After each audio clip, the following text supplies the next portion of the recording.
Live from KHOU 11, your news starts now. Thanks for joining us. We start with a traffic alert impacting anyone heading north out of downtown.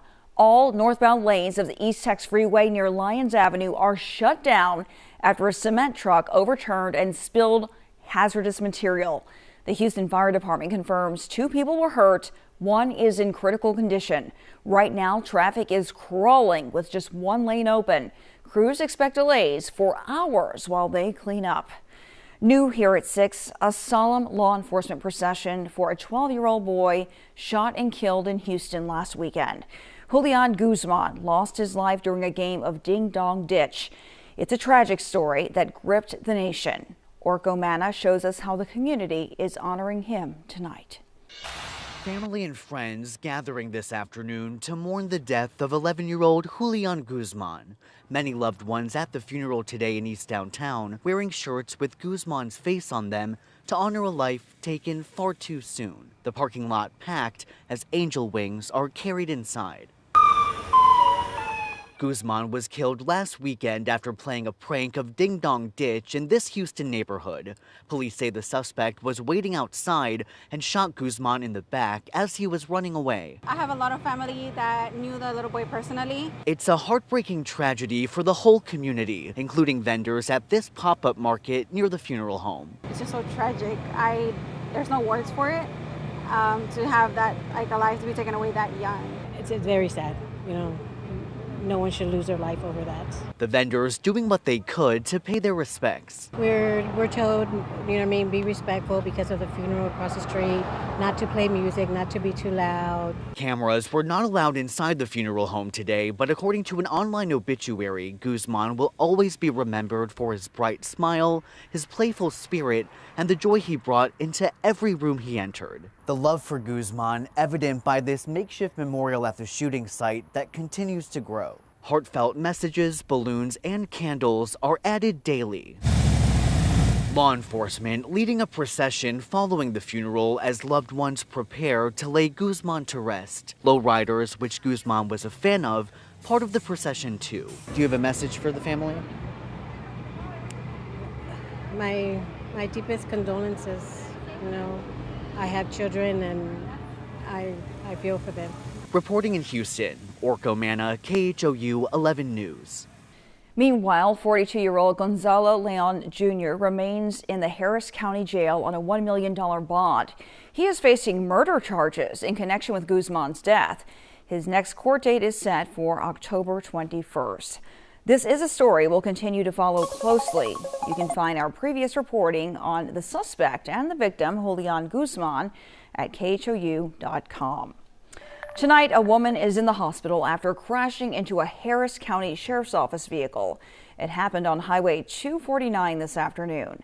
Sheriff Ed Gonzalez says the deputy was out of the vehicle helping another driver and was not hurt. The woman may have been impaired and possibly not wearing a seatbelt. By the way, those lanes have now reopened. In West Harris County, what started as a minor fender bender escalated into a road rage shooting that left 1 person hurt. Deputies say around 2 this morning, they stopped a box truck that ran a red light at Clay and Greenhouse. Inside, they found a man who had been shot. He was taken to the hospital. Investigators say the shooting happened after the box truck and another car pulled over following a minor crash. Authorities say both drivers fired at each other, then took off. At last check, everyone involved is detained and detectives are reviewing video. Authorities are working with the DA's office to determine charges. Tonight, Houston police are investigating after a father shot his adult daughter.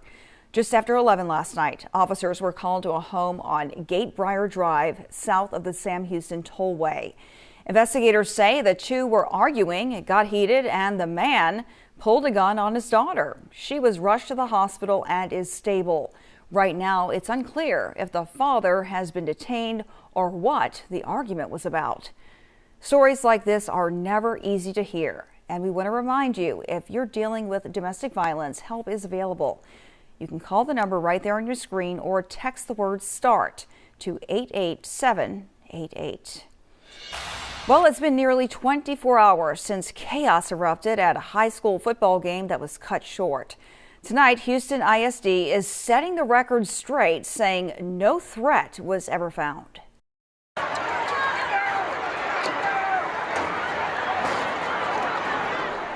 This was the scene at Barnett Stadium during the matchup between Yates and Madison. Fans scrambled for safety, some climbing over walls and some ran for cover as the players hit the ground after reports of gunshots. That game was canceled, but tonight, district officials confirmed no shots were fired and no arrests were made. Police believe the loud noise may have come from people stomping on metal bleachers. No word yet on whether the game will be rescheduled. Tonight, we're learning of yet another Cleveland ISD bus crash, making this the fourth in the last month. District officials say yesterday a bus carrying Cleveland High School students was involved in a minor accident. EMS responded as a precaution, but thankfully no one was hurt and the bus did finish its route. Since August, there have been 3 other reported crashes. The first happened August 11th when a bus overturned on FM 1010. 2 days later, another bus rolled over on that same road, and later that day, a third bus hit a car near Church Street. Thankfully, there were no life-threatening injuries reported in any of the crashes. We have reached out to TxDOT for more details on each crash, and we are still awaiting a response.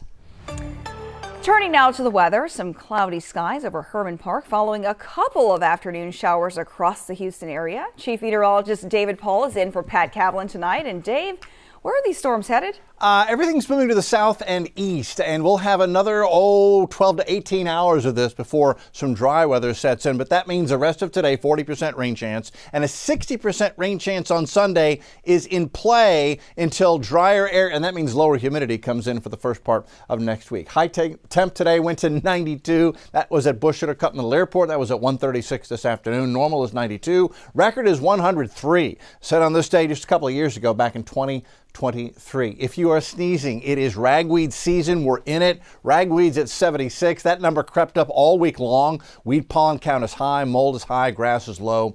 Tree pollen count is moderate. And temps outside right now, Bush at 90. Hobby is 83. Pearland 86. Sugarland is 80. It's rainy in the Sugarland, Missouri City area, so your temps are down a little bit from the rest of the area. Here's the big picture across the state of Texas, and it's been the I-10 corridor all the way out into the hill country that's had rain and thunder showers off and on all day. We've seen a couple of isolated flood advisories come and go in central Texas, but so far no emergency weather has taken place out there. We zoom into Houston, Harris County. Got one pretty good little shower here in the Memorial area, getting you wet just west of 610, but downtown for the moment is dry. Further to the south, pretty good rain and thunder shower now, all the way from Sugarland down Highway 6 to where it meets 288, then south to Bonnie and west over to Damon, getting very wet. Sugarland wet, Missouri City is wet. Greatwood, it's just on the edge of your neighborhood getting wet. You can see all the rain and showers there, especially Highway 6 east and west of the Sugarland area. And then here's the heavier thunder shower, although not severe, 288 down to Bonnie, and then west on 1462 all the way over to Damon, getting a good drink of water. And then rain showers, we've had drizzly weather from the Woodlands to Magnolia to Navasota for the past hour or so, but that is now fizzling out as well. Future track suggests that between now and 8 o'clock, we'll still see a few little pockets of rain here and there. And then overnight tonight, rain chances never completely go away. This is 2:30 in the morning tomorrow morning. Hopefully you're just asleep, but there will be a few scatter showers and maybe even an isolated clap of thunder as we head through the overnight hours tonight. Sunday morning around sunrise, 6:30, showers and thunder showers. There'll be pockets of them around. And then we go into noon, and you can see it's a pretty good chance for widespread showers and thunderstorms by noon on Sunday into 2, 3, 4 in the afternoon on Sunday. We'll be dodging rain and showers once again. But this is all being lifted by a frontal boundary now that's approaching from the north. As we get into tomorrow, we're still on the warm and stormy side of that front, but that front will push through Sunday evening. And then by Monday, these are dew points. They drop into the 50s in Houston. What that means is much lower humidity, much drier air is going to come in behind that front. And Monday, Tuesday, Wednesday are going to be much much more comfortable with dew points below 60 on our how does it feel scale with the dew point. Anything below 60, dry and comfortable. Mornings and evenings are going to be nice for the next for the first few days of next week. All right, hurricane season, we are here September the 6th, the peak of September the 10th. So we're in the busy time of hurricane season. The entire basin open for business. We had been tracking a system trying to get going in the open Atlantic for the past couple of days. Sea surface temperatures out here 82, 84 degrees, plenty warm across the entire basin. All that being said, this tropical wave, and this is the only active wave, just has not been able to get its act together. No closed low here. And the Hurricane Center a couple of days ago said this had a 90% chance for development. Dropped it yesterday, dropped it today. Now it sits at just a 20% chance for development. You can see there's nothing developing in the Caribbean or the Gulf. And as far as the modeling on this, it doesn't develop anything. And it is because a thick plume of dust came off the west coast of Africa a few days ago. It's interacting with that struggling system, and it's just going to not allow it to develop. This dust is a sinking dry layer of air, and it's exactly the opposite of what you need. You need rising moist air to get storms going. So the dust is putting the kibosh on the tropics, at least for now. Okay, Sunday's numbers. Here we go. 40% rain chance in the morning, 60% rain chance by noon, 60% rain chance in the afternoon, 1 or 2 strong thunderstorms, high temperature near 90. And then, man, things get much nicer. Lower humidity Monday. So morning low 72 Monday morning. Look at lows in the 60s Tuesday and Wednesday morning with low humidity. That will be very nice. High temps low 90s Tuesday and Wednesday. We begin to slowly bring some humidity back late next week. But Cheryl, if you're going to do a run, do it early. Monday, Tuesday, Wednesday morning, especially Tuesday, Wednesday morning. You'll put an extra spring in your step. Yeah, I'm loving that. Thanks, David. Well, months after the deadly 4th of July floods, Texas youth camps are seeing the first steps toward change. Improved and safer camp safety is now law in the great state of Texas, a law that will save lives. Joined by families who lost their daughters at Camp Mystic when the floodwaters rushed through, Governor Greg Abbott signed Senate Bill 1, also known as the Heavens 27 Camp Safety Act, named for the 27 campers and counselors who died there. He also signed House Bill 1, known as the Camper Act, which adds safety measures for youth camps.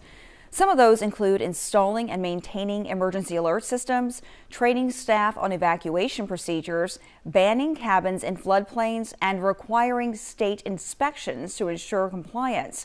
It's fulfilling a promise lawmakers made to grieving families. They pleaded for swift action. They pleaded that their daughters did not die in vain. They wanted laws to be passed so that other parents would not experience the hell that they have been through. Governor Abbott also signed Senate Bill 3, requiring local governments in flood-prone areas to install outdoor sirens and warning systems. The bill creates a grant program to help pay for those. Meanwhile, the governor says he may call a third special session to tackle unfinished business. Issues including regulating THC in hemp, flood legislation, and property tax limits. The governor can call unlimited special sessions at any time. Well, thousands stood shoulder to shoulder at the Galveston seawall today to honor the lives lost in the Great Storm of 1900. And they helped the island mark history again with a new world record for the longest walkway. Our Michelle Choi was there for the big moment. On Galveston Island, it was history in the making. Thousands standing shoulder to shoulder along the seawall for a powerful tribute and a record-breaking celebration. Among them, Houston native LaShonda Wiggins and her 2 kids, who made the trip from D.C. just to be part of this weekend's event. We wanted to come down because we know our ancestors came to the shores of Galveston a long time ago. Now that you guys took part in this very historic photo op, what do you think? We think this is great for Texas, right? We also caught up with 3 best friends from Clear Lake who left their husbands at home. No, the husbands wouldn't come with you guys? No, it was too early for them. They said as fun as it was, they also understood the deeper meaning. I think it puts a real perspective to people to see this many people. This is how many died. And that number, more than 8,000 lives lost in the Great Storm, made this anniversary, the 125th, even more significant. That loss still hits close to home for some families, like Joyce Kleinman's. This is my son, John. Born on the island, today she came with her children and seventh-generation grandkids to honor past relatives. My husband's side, there's like 21 direct descendants that died in the 1900 storm. Oh, wow. And then, some survived. So we're here to celebrate both, because the seawall, for them, they were resilient, and they stood up and they made Galveston live again. That same spirit carried into the ceremony, where Galveston's mayor reflected on what the seawall represents. It stands for the resilience and the innovative quality, the patience, the fortitude, and the strength of Galveston. And then the big announcement. Today, I can announce that in Galveston, Texas, USA, you had a measurement of 10 miles, 1,584 feet. It's a new Guinness World Records title. Come on up. A day of celebration, history, and community pride on the island. In Galveston, Michelle Choi, KHOU 11 News. And the celebration didn't end there. To mark the 125th anniversary of the storm, the Bryan Museum unveiled a new outdoor mural. The Emotional Trinity, Hope, Fear, and Awe by the artist Vicki McMillan Hayes, standing at about 12 feet tall. It is the museum's first large-scale outdoor painting. During the process, more than 150 community members added their own brushstrokes to the canvas. The mural honors the thousands of lives lost and celebrates the resilience of Galveston and its people. Well, tonight we all have another chance to become a billionaire. Tonight's Powerball jackpot is now at $1.8 billion. It's the second largest prize in the game's history. The cash value is a little over $824 million, and that drawing is at 10 o'clock. Get your ticket. Earlier this week, a Houston man took home $2 million in winnings from the Powerball. A nice payday, I think we would all like right about now, but a long way from that big billion-dollar jackpot, Dave. I'll still take the millions. Nope. Right? Nope. You got to have that big billion? Nope. None of it. None of it. It'll ruin your life. Okay. No. All right. So instead, back to reality. You'll give us the weather then, right, Dave? It's going to be right here giving us the weather. I'll be right here. You can have it. All right. Give us a look at it. Weather outside. We've had scattered showers. We'll continue with that off and on. I think tomorrow is another rainy day. 60% chance for rain and thunder showers by noon and into the afternoon. High temp goes to 90. The extended forecast after Sunday, Cheryl, runner's paradise. Yeah. With lower humidity. And you and I both know what that means. Yes. It makes it so much easier not only to run, but just to live. After a long, hot summer, low humidity will make it feel delightful in the mornings and evenings. We'll still make the low 90s, but it's going to be nice Monday, Tuesday, Wednesday. Hey, that's what I call a billion-dollar forecast right there, you Dave. go. I'll take that winning. Thank you so much for joining us right here for this digital newscast at 6. We'll see you at 10 o'clock with much more on TV.